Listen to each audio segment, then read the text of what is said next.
Phoenix friends എൻ്റർടൈൻമെൻറ്റിലോട്ട് ഏവർക്കും സ്വാഗതം. India South Africa first one day മാച്ചാണ് ഇപ്പോൾ നടക്കുന്നത്. 50 ഓവറിൽ ഇന്ത്യ 8 വിക്കറ്റിന് 349 റൺസ് എടുത്തിട്ടുണ്ട്. നമ്മുടെ കോഹ്ലിയുടെ തകർപ്പൻ സെഞ്ചുറിയാണ് ഇന്ത്യനെ ഈ വമ്പൻ സ്കോറിലെത്താൻ സഹായിച്ചത്.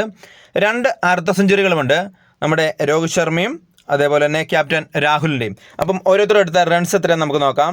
Jaiswal 18, Rohit Sharma 57, Kohli 135, Ruturaj 8, Washington Sundar 13, Rahul 60, Jadeja 32, Rana 3, Harshdeep Singh 0, Kuldeep Yadav not out 0. തകർപ്പൻ സെഞ്ചുറിയോടെ തിരിച്ചുവരവിലൂടെയാണ് നമ്മുടെ കോഹ്ലിയുടെ സെഞ്ചുറിയാണ് ഇന്ത്യനെ വമ്പൻ ടോട്ടൽ എത്തിച്ചത്. 2 അർദ്ധ സെഞ്ചുറിയും 1 സെഞ്ചുറിയുമാണ്.